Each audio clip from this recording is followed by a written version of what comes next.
loses third base. If he does, he could actually lose the game as well. He's pulling his drones. Not pulling all of them yet, being very, very cautious. Soulkey has just gotten his big swell of units. RorO's trying to wait for 2-2. He's trying to wait for it. His burrow is done.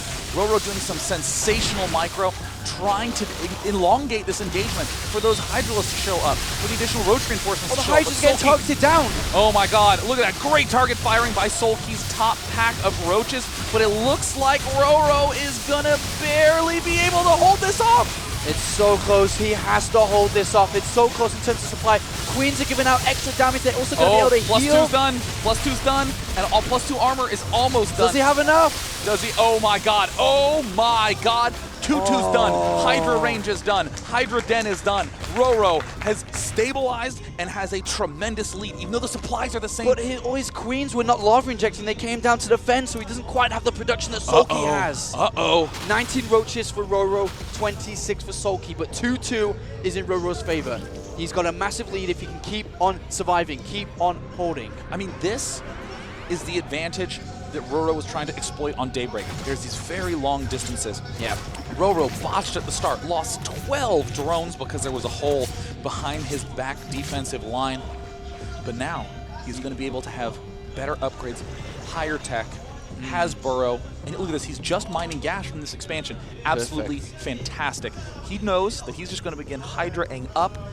He's using this gas to get some overseers to do some contaminates. Yeah, the contaminates actually, because, you know, we just realized that, you know, Soulkey was ahead in production because RorO had to use his queens defensively. So RorO was like, all right, I had an overseer before, let's go in and pop a couple of contaminates to slow that production down because the queens can't lava inject on a contaminated hatchery. Yeah, so everything just gets held up. I mean, you think about the fact that larva injects take 40 seconds a pop. How long does contaminate last? Is it 15, 30 seconds? No one knows. No one's ever used it before. And Soulkey doesn't know either. That's why RorO's fooling him by using the contaminate. No, but seriously, it does take, I believe it's 20 seconds.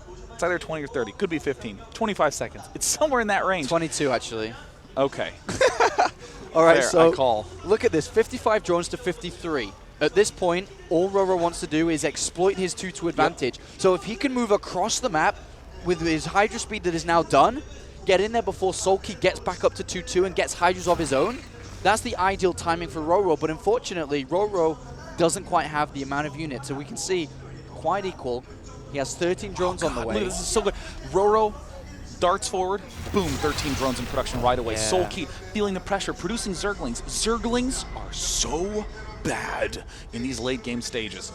That is a clear sign that he is just trying to make sure he has enough stuff that he's spending all that larva. I think he also may want to try to use these as a run by to the third base, considering the amount of damage it took earlier. If he's able to get the Zerglings on that third base to bring it down, Soulkey takes a big advantage. But at this point, yeah, I don't think RorO can actually take a fight because, look at it, it's so close. And the advantage is going to go almost equal and upgrade soon with +2 attack on the way. And here comes Zerglings, but RorO's going to go to Hive soon and get 3-3 and also take a fourth base. But meanwhile...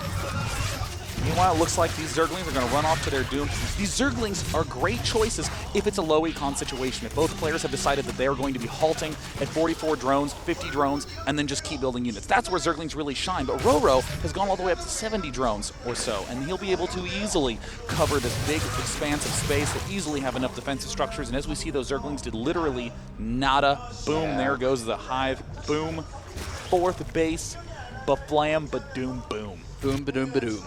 With a 3-3 surely on its way shortly once he gets up to Hive. Neither of these players can technically engage each other because of the way Daybreak works. On the low ground, open area, sure, you can take a fight, but nobody's on the low ground. We have Soulkey on the high ground. So wherever RorO tries to fight, his position is worse, therefore Soulkey gets a better angle to fight. Nobody wants to risk that at this point. Remember, Soulkey's currently leading this game 1-0. RorO wants to get back into this game. He has Hive on the way. He's going to have 3-3 on the way. Why would he risk it by taking a fight he couldn't win? But look at this, he's moving so far forward with this Overseer to pick off these creep tumors. You might not think it does that much given the fact that, you know, units are so fast and hell, there's creep all the way over on RorO's side of the map. But what it will cause is Soulkey to be very defensive until his Hydra speed is done. It's a great way to delay pushes with Hydralisks. Now with RorO going up to 5 hatcheries total, RorO is going to begin banking money, and he's going to have an excess of Hydralisks in this force, because that way when his frontline roaches die, he can easily replenish all roaches. And look at this, no Hydra speed yet. Doesn't matter on creep. But if you get off creep, you can get picked off like that. Yeah, RorO's just like, you know, kind of teasing Soulkey a little bit here. He's going to take a fight. Neither of these players really want to do this. Oh, look at the position. RorO! great split. You see that? He pulled back and then split in half. Excellent position. Oh my god, RorO absolutely dominating in terms of this concave. And look at that, 3-3 coming, replenishing all his lost forces with roaches. Soulkey is going to be in a real bind. Hydralisks die very swiftly to roaches. And the most important thing about all this, tickling each other right now, they're getting their fingers, they're jolting them in the side of their ribs. The most important thing is that the fourth base is down and 3-3 is on the way. Soulkey has neither. No fourth base, not a lot of money, and no hive. He doesn't even have the bloody hive yet. But RorO's being caught at quite a bad angle. Looks like Soulkey's darting in. Oh, he's going to have to fight. He's going to have to fight. He is going to pull it. It looks like he's just going to accept those massive losses, try to do a very tiny roach counterattack, try to pull all the way back. 6 spine crawlers in production. RorO knows. What a brilliant move. He was building those spine crawlers before this attack even moved out that way. He can begin bolstering this fourth base out in the middle of the map, and soon enough have 3-3 done. He may need to reposition some spine crawlers here. I'm not sure if he can win this fight. Soulkey had more going into it. Oh is he going to have enough? Oh my god, that is pulling back to the spines. 30 Hydralisks from Soulkey. Pure muscle. None of this replenishment, long-term focus for Soulkey. He is trying to win here and now, but RorO's angling way too good. Drives Soulkey back again. Remember, RorO needs to hold on till 3-3. That's the ideal place he can win this game. Right now, it's still undecided who can win it. And Soulkey needs to get some reinforcements down there himself. A couple of roaches from Soulkey dart right into those spines, get poked in the eye, fall to the ground blind. How far is 3-3 away? That's the thing we all need to focus on. The spine crawlers are getting removed. Or repositioned, should I say. Not really removed, they're still here. Oh, wow. Look, it's seconds. Seconds away. Oh my gosh, it's going to be about 35, 40 more seconds at this point in time. RorO doing some nice surrounds. The Hydros from Soulkey exposed at the right side of that flank. Oh, RorO just darts right in. Soulkey says GG. Series gets tied up 1-1. RorO wins on his map. The most important game for RorO, I'd say that one was. He had to do that to prevent the 2-0. These two GSL champions go head-to-head, going toe-to-toe. 1 win, 1 loss apiece. It's currently 1-1. z-o-o-m played so fantastically in that game. I mean, the early loss of those 12 drones, very easy. Yeah. To just go, well, I'm all in, try to shove in. Nope. Stayed defensive, stayed calm. Did that roach speed timing push. I think it was the most brilliant move of that entire game. When his roach speed was done, immediately moved out to pick off all the creep tumors, shut down vision, make Kim and Cho feel a little bit more defensive in that game. And then what did he do? Set up a just barely defense. Oh my god, I wish I brought my Pikachu outfit. I'd fit right in. I mean, one was pink, one was blue. All they needed was that pastel yellow Pika with your adorable British smile. Exactly. Day 9 as we get ready to jump into game number 3. Akelon Wastes coming your way.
GSL champions playing against one another, 1-1 right now. RorO played a fantastic game number 2, messed up his defense right at the start, and then had amazing defense for that critical mid-game attack to bring us into game number 3 on Akalon Waste.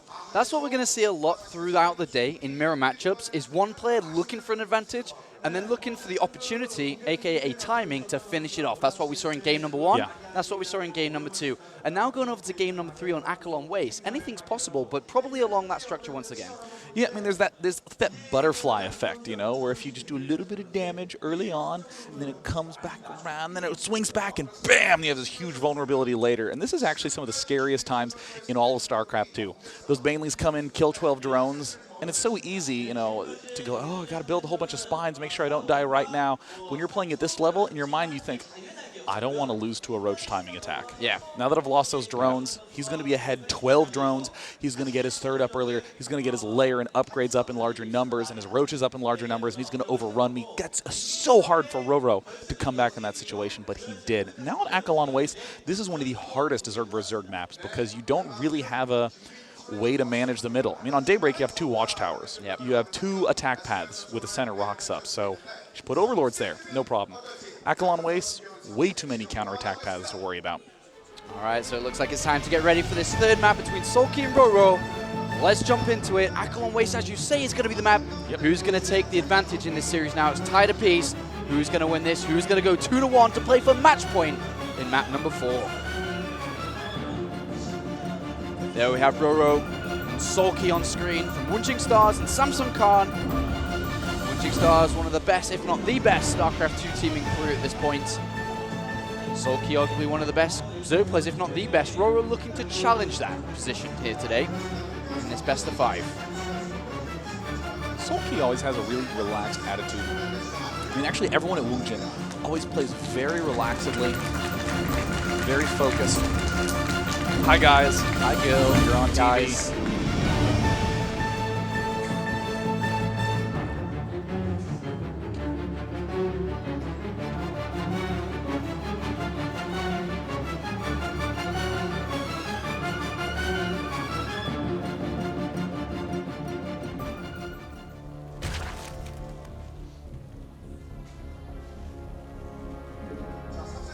All right, here we are in map number 3.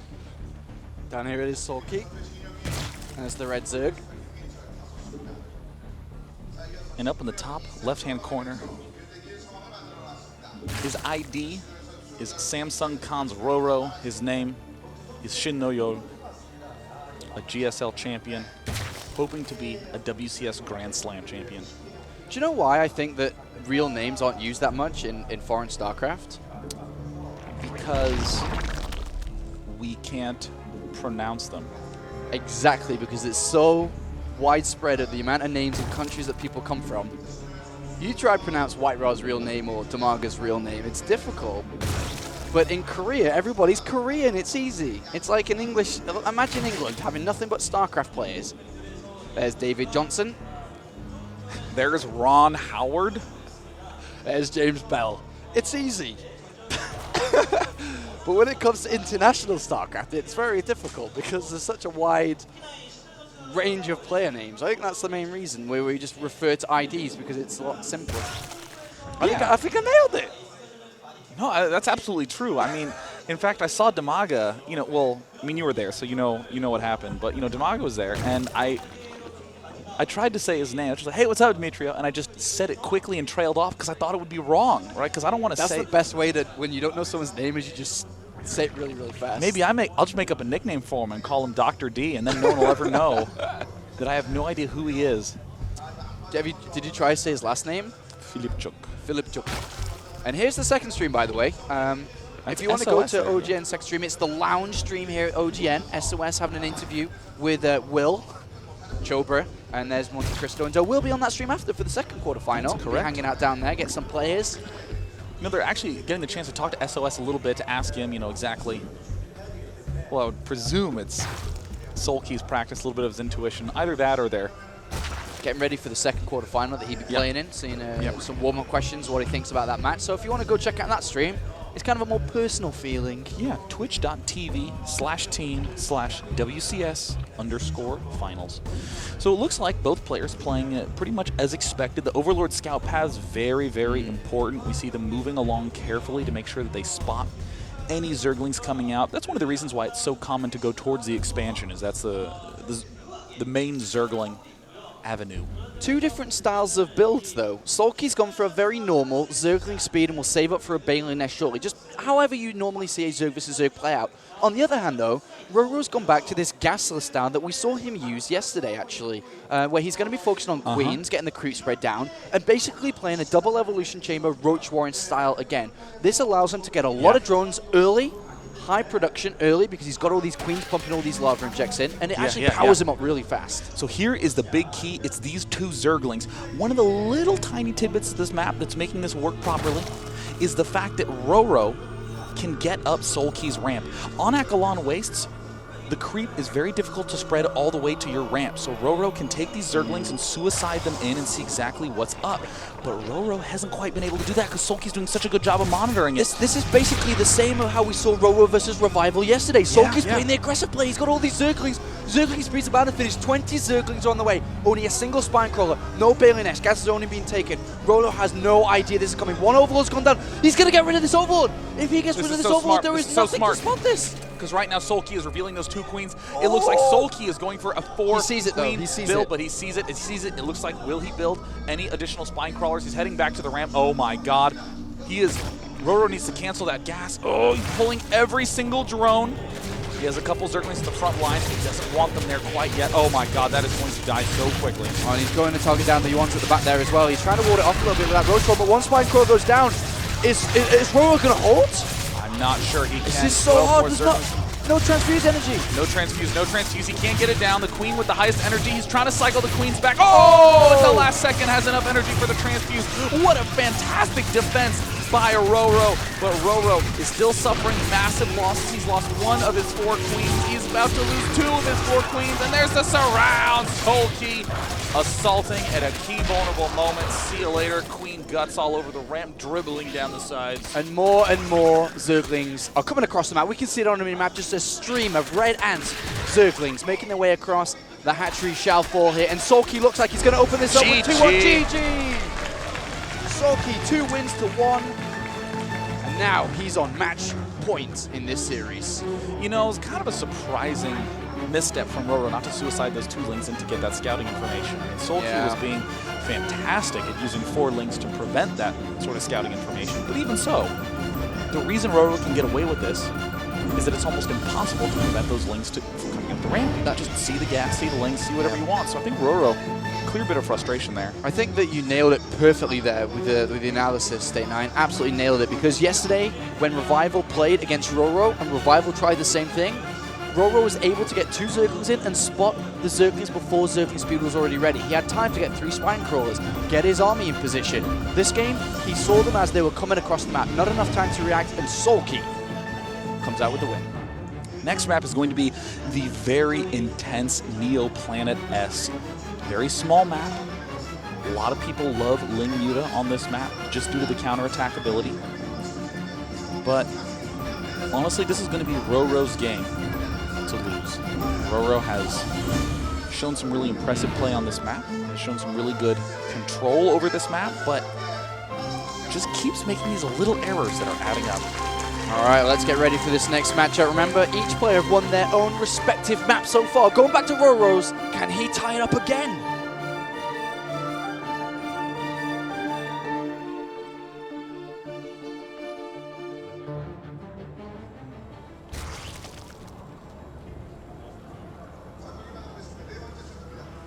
In the top right-hand corner, currently leading the series, 2-1 is ID Woongjin Star's Soulkey. It is Kim Min-cho. And down here, as the blue Zerg, it is Shin Yor, aka Samsung Khan's RorO. Both of these players do have a GSL badge on their chest. I'm not actually sure if Soulkey brought his though, because I didn't see it on his chest, but RorO's definitely wearing his today. They both do have one though. And thank you guys for coming out in the audience. Woo! Quite a lot of people here today. watching these fantastic games. You know, this is a map where it's very risky to go for the hatch gas pool. Yeah. 10 pools, 9 pools, quite popular. And it's not just the short distances. Right now, you look in the middle of the map. Oh, God, look at those thugs. I love you, too. Oh, my God. I love you, too. Oh, my God. Wow. I'm starstruck. You know, I thought it was weird to flirt over Skype when it first came out, but flirting via a live broadcast from lip syncing? It's 2013. That's new media. There needs to be a hashtag system for that. So, Day 9. Yes. RorO's map choice again here. Does he now play how he played on this map yesterday, which was, again, gasless double evolution chamber block? I like it a lot. On this map, you have such a tight space. Your natural expansion. It's pretty easy to block up, but this is the moment, this is the scariest moment in the entire game for RorO. Because right now, look at the Overlords. Overlords have to move through the middle of the map, and Zerglings will never pass through there. So in other words, only now are you really going to be able to get the sense if your opponent is rushing you or not. This is when the Zerglings would just mysteriously show up, or of course when the Overlord gets to the natural. So if you're RorO, you're having that big sigh of relief. Oh, thank God, I'm not being all in. Well, RorO, as you said, you know, he's gone for this kind of risky build, and he will be relieved that he spotted his opponent's hatchery. He did go hatch, gas, then spawning pool. You can see the differences between the spawning pool. As the spawning pool's halfway, so is the queen for Soulkey. Soulkey, though, does have gas coming down, not as fast as his opponent, so RorO will have speed once it's out. But both players are actually looking for that. RorO's trying to swing around to the right, see if he can get that second gas. He might not be able to see it, though, as the queen's about to pop out, so he actually has no idea about Soulkey's gas timing. Whereas Soulkey does, actually, because his Overlord's just put in the main base and has spotted it. Still have not really gotten the chance to see Nautilus kick into high gear in this tournament at all, really. I mean, Roach Hydra has pretty much been the Zerg strat du jour. And it's pretty interesting to see the kinds of... Wow. Speedling missing from RorO again. Yeah. Looks like RorO's yet again going to go for this double Evo chamber build. I mean, it's just so solid. I think it's actually kind of cool that he does it this way because, for example, when Soulkey goes in and spots the gas being mined 100, he's like, all right, well, he's not playing that gasless double evolution chamber style again. But in reality, he actually is just a different way to get there. Gasless double Evo chamber. Got you. RorO tries to get in there for some info. Still doesn't know. He actually saw more Zerglings being produced here. Yeah. So I wouldn't be, you know, blinds. Well, actually, hold on. There's a Bailey Nest coming down. He's only produced 2 things. Okay, so Soulkey's not going to go for this. I was going to say, I wouldn't be too surprised if RorO started building quite a bit of defense.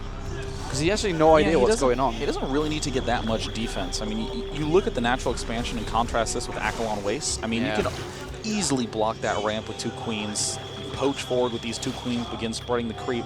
Once you throw down the Evo Chamber and the Roach Warren, it's so impossible to do successful Baneling busts. It's really, really great. Well, we should be seeing the double evolution chambers come down now on that ramp to create that wall off any second here.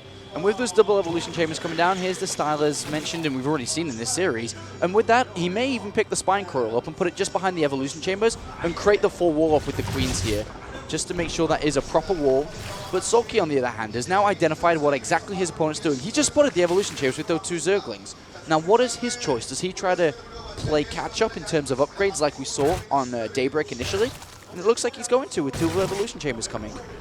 Yeah, I think Soulkey is sort of doing the sort of read-based play. He's going to open up normally, he's going to poke at the front, and then whatever he sees, he's going to try to do some steep exploit of this. And look at this, double Evo and the 3rd. And he's going to probably